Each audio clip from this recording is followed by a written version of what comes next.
Hi hello friends, இன்னைக்கு நம்ம பார்க்கக்கூடிய ஆத்திச்சுடி ஈவது விளக்கேல். பொன்னம்பலம் தாராளமான குணமுடையவர்.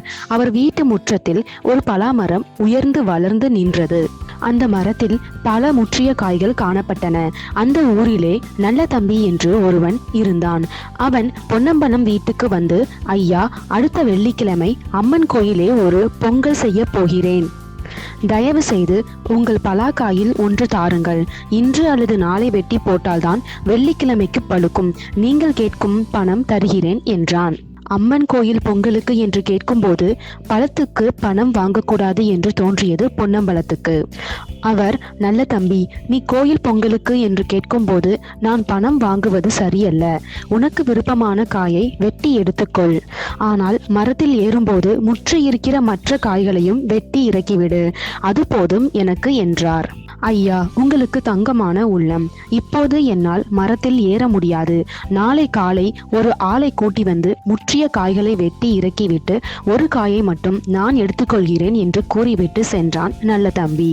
நல்ல தம்பியும் பொன்னம்பலமும் பேசியதை தெருவிலே சென்று கொண்டிருந்த ஆறுமுகம் கேட்டுவிட்டான். அடே, இவன் நல்ல தம்பி, பெரிய கெட்டிக்காரன். பணம் கொடுக்காமல் பலாப்பழம் பெற்றுவிட்டான். இவனுக்கு பலாப்பழம் கிடைக்காமல் செய்ய வேண்டும் என்று தனக்குள்ளே யோசித்தான். உடனே பொன்னம்பலத்திடம் சென்றான்.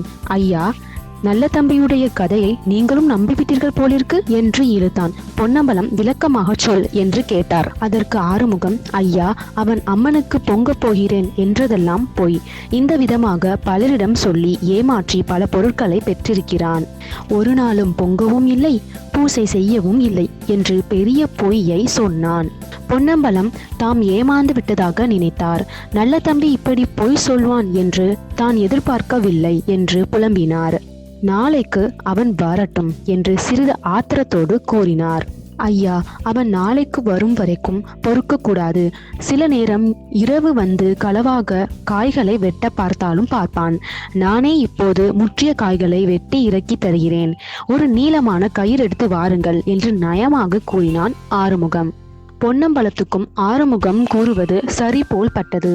ஒரு நீண்ட கயிற்றை எடுத்து வந்து அவனிடம் கொடுத்தார். ஆறுமுகம் கயிற்றையும் எடுத்துக்கொண்டு மரத்தில் ஏறினான். உச்சாணி கொப்புக்கு ஏறும்போது ஆறுமுகத்தின் கால் தடக்குப்பட்டது. கைப்பிடி தளர்ந்து விட்டது. தட்டு தடுமாறி மரத்திலிருந்து படார் என்று கீழே விழுந்தான். விழுந்த விழுக்காட்டில் அவனுடைய கால் முறிந்து போயிற்று. வலி தாங்க முடியாமல் அலறினான் ஆறுமுகம். பொன்னம்பலம் பரிதாபமாக அவனை பார்த்தார். தூக்கி நிறுத்த முனைந்தார். ஆறுமுகத்தால் எழுந்து நிற்க முடியவில்லை. அப்போது பொன்னம்பலத்தின் மனைவி தங்கம்மா அங்கே வந்தாள். ஆறுமுகத்தின் நிலையை பார்க்கும்போது அவளுக்கு ஒரு புறம் பரிதாபமாகவும் மறுபுறம் கோபமாகவும் இருந்தது. ஈவது விளக்கேல் என்ற ஔவை பாட்டியின் ஆத்திச்சுடி உனக்கு தெரியாதா ஆறுமுகம்? நல்ல தம்பிக்கு பலாப்பழம் கிடைக்கப் போவது உனக்கு பொறாமையாக இருந்தது. அதுதானே நீ வந்து பொய் கதை கட்டினாய்.